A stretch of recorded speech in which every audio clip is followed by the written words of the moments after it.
We are currently in our best revenue year to date, I believe. I haven't gone back through the last 5 years fully, but right now we've generated around 600K in revenue for the year. It's been a fantastic year so far. Our retention inside our mastermind has sat at around 95%. And I think we've had about 10 renewals come up.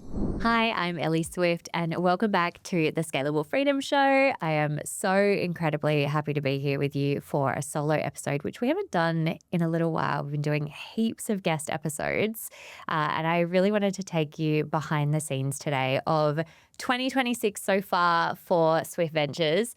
I haven't done one of these episodes for maybe about 6 months, and I know that they're often the favorites because I think that it's so useful for us to go inside other coaches, consultant, mentoring businesses and really see what's actually happening. What are the good things that have been going on in the business for the year? What are the not so good things that have been going on?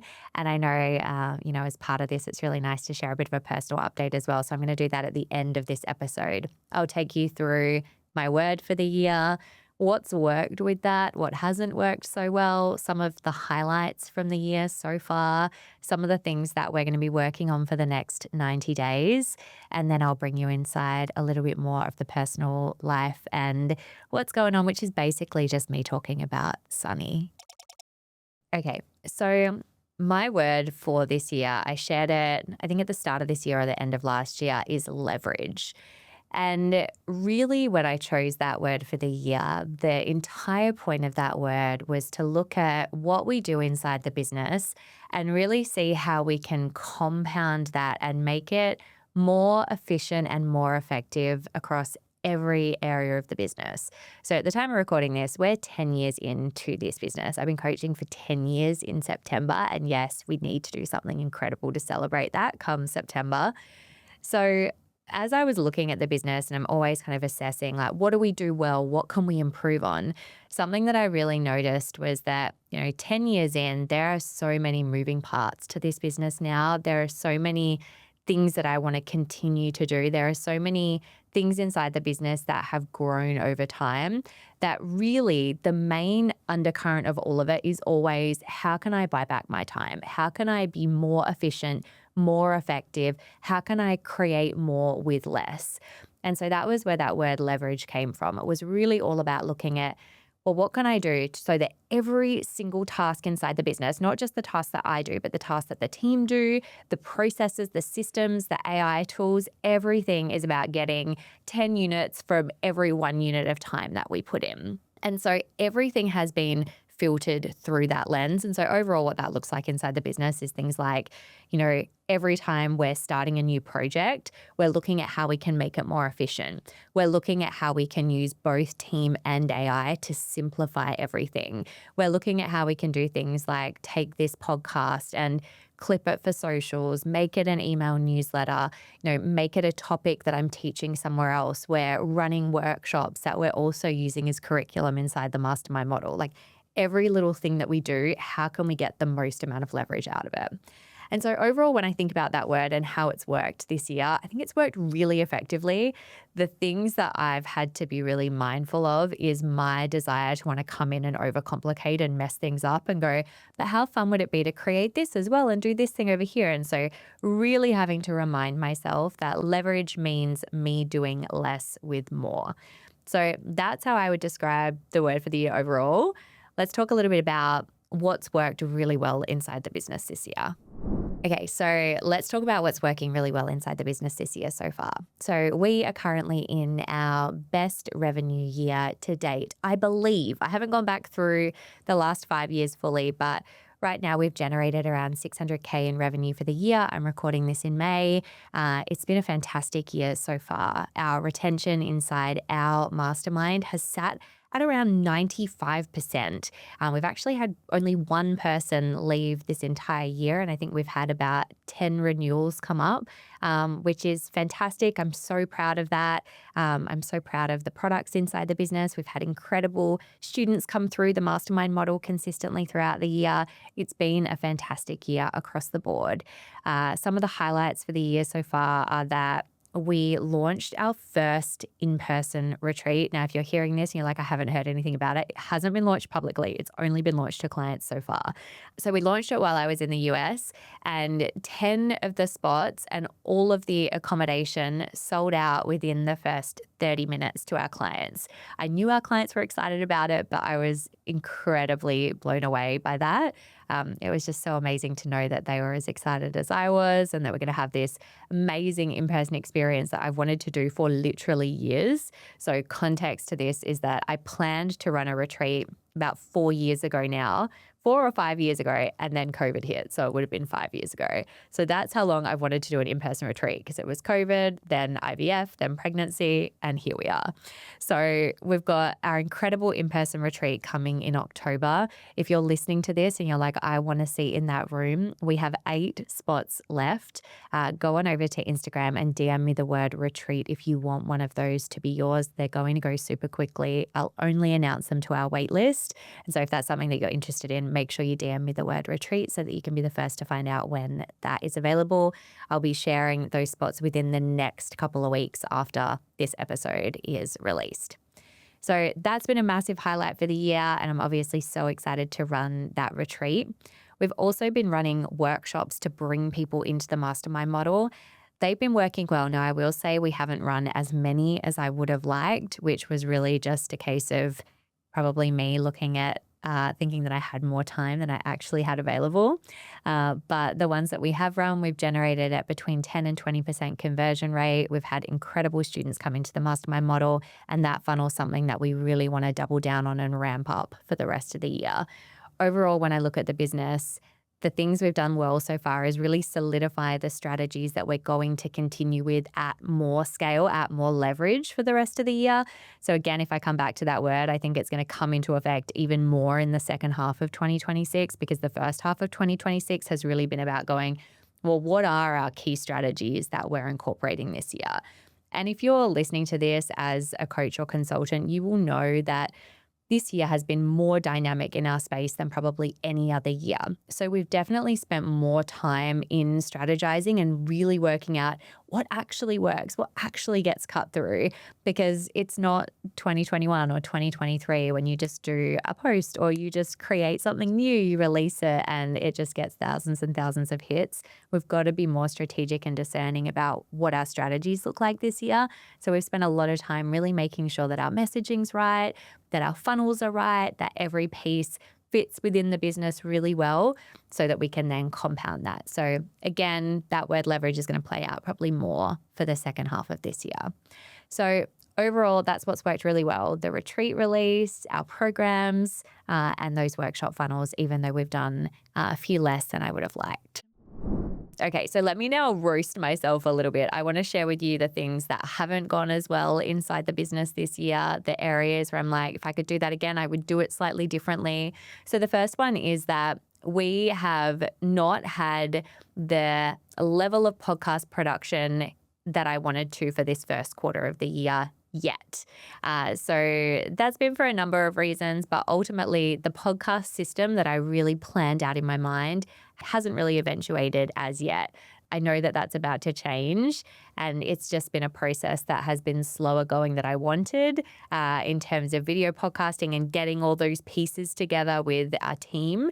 But when that all comes together, it's going to really act as a really incredible nurture funnel inside the business. So right now, we've definitely seen growth in the podcast because we've been on video.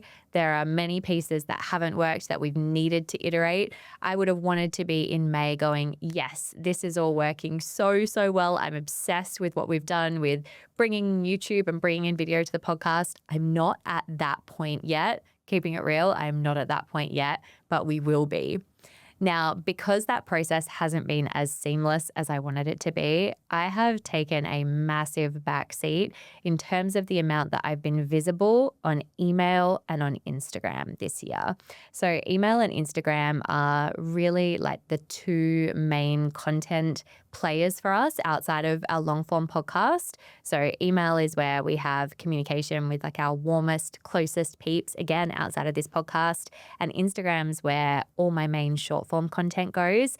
And I have not been anywhere near as visible as I would have liked this year. And that is something that really needs to change in the second half of the year. And again, this is me like really roasting myself.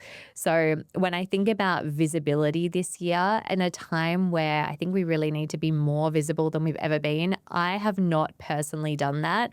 And that is something that I really want to change in the second half of the year.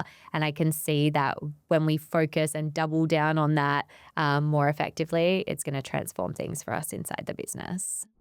Okay, so let's talk about business for the next 90 days. So to summarize all of that into a bit of a neat little bow, what we're focused on over the next 90 days is continuing to run our paid workshop funnels.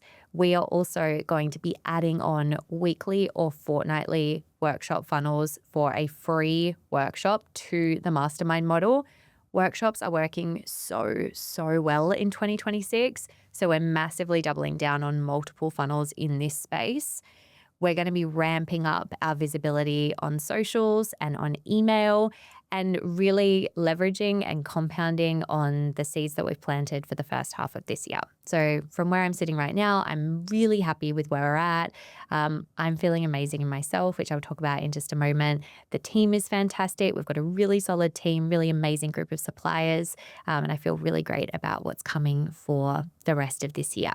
Okay, so now I want to spend a bit of time chatting about more of the personal bits for 2026, because I know that whenever I receive feedback from the podcast, it's always about the sunny updates that I give and where I'm at personally. And if I were to summarize why I think this is, it's because, I've never held back about running a business alongside life. And I think, for you listening to this, being a woman who is in this season of life where you are either juggling small children, school-age children, teenagers, aging parents, like the literal realities of life alongside business, it would be so remiss of me to not speak to what life is like for me alongside business, because I'm not somebody that is sacrificing every area of my life for my business. And also, I'm really mindful that I'm always sharing with you exactly what it does take to run a business that generates around 100K months. And the reality is that it takes a lot, and also you really do get to have the life that you want and the business that you want if you're prepared to and willing to make some trade-offs along the way.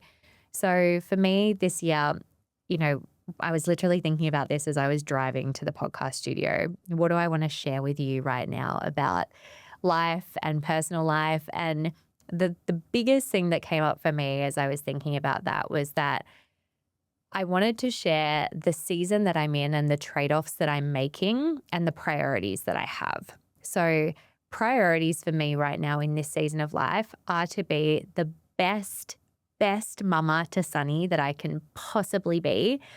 And I really think that I do that well. And also the best leader, business owner, and coach that I can be. And add in like a third layer of also the best wife that I can be. Although I feel like I do that pretty well 70% of the time. Being a good friend, anything outside of that, I am not that amazing at that in this season of life. And again, I think it's really important to be real about that, because it is impossible to get every single area of your life cohesively working all together at the same time. It is a lie that we have been fed. If we want to be fantastic business owners and an amazing mama, like that is a big double job. Like that's 2 full-time jobs right there. So there's lots of trade-offs that I make. My girlfriends know that I'm not that quick to text back. They also know that if they ever want to spend time with me on the weekend, my whole family's coming because I'm not trading off that time.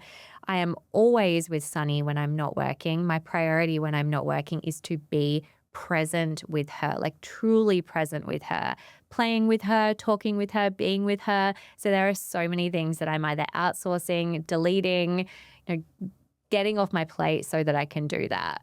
I feel so much privileged that I get to be the mama I want to be and be the business owner that I want to be at the same time. And there's not a day that goes by where I don't wake up and feel so grateful that I get to do both. I never knew that this was possible. And also there are significant trade-offs that I make so that I can be the really present mom that I want to be, and the really present business owner that I want to be. So make no mistake, there are many areas of my life that I'm not doing well right now. I'm not trying to do well. I've got my two very clear priorities. Throw in the third of also being a reasonably good wife. And that is the priority for me right now. So with that in mind, what's this year look like so far? So at the time of recording this, Sunny is 23 months. So she's going to be 2 next month, which is wild to me. And let's see if I can talk about her and not cry. It's probably not going to happen. She is the sweetest, most beautiful, funny, kind little toddler, like blowing me away constantly. Full mum bias right now. Everyone that meets her is like, she's so language forward, and like the conversations that we're having with her is just absolutely insane and mind blowing. And I know that everyone talks about their children this way. And so I'm just going to join that party and like not even pretend that I'm not also the really biased mum. But she's just such a sweetheart. I just adore her. I think it's one thing to love parenting, but when you've got a child where you're like, I genuinely love spending time with you, her little spirit and personality is just like better than I could have ever imagined. I'm truly obsessed with her. So there's a lot of time at the moment spent in having conversations with her. She's very into talking about her emotions and her feelings, and we sing a lot, and there's lots of reciting back books. Like we're at the point at the moment where we'll sit on the couch and she will just read to me 10 books that she's literally memorized word for word, which is the thing that I'm most blown away about right now. And just so much play, time outdoors, lots of time with Olive. She's obsessed with Olive, our puppy, which is just the cutest thing in the world. So that's where I spend all my time outside of business, lots of time just in the house enjoying her. And then last month, we also did our first overseas trip with her. The flight coming back was her 16th flight. So she's a well-traveled little girlie at this point. And we went to the US. We had a really incredible trip up the Central Coast, which if we're friends on Instagram, you will have seen. We did up to Napa and back. I can't even pretend that that trip was for Sunny because, hello, going to Napa, definitely not a trip for your toddler. But she loved it. Like everything about the trip outside of the fact that we were actually road tripping up to Napa and back from LA, she was obsessed with. We had most beautiful time in nature. Every day of weather was just absolutely incredible. Che and I both said that it was just like the best trip that we've ever had in our life, A, because Sunny was there, and B, because it was just a really incredible trip where everything seemed to line up really beautifully to just be one of those like really magical life experiences.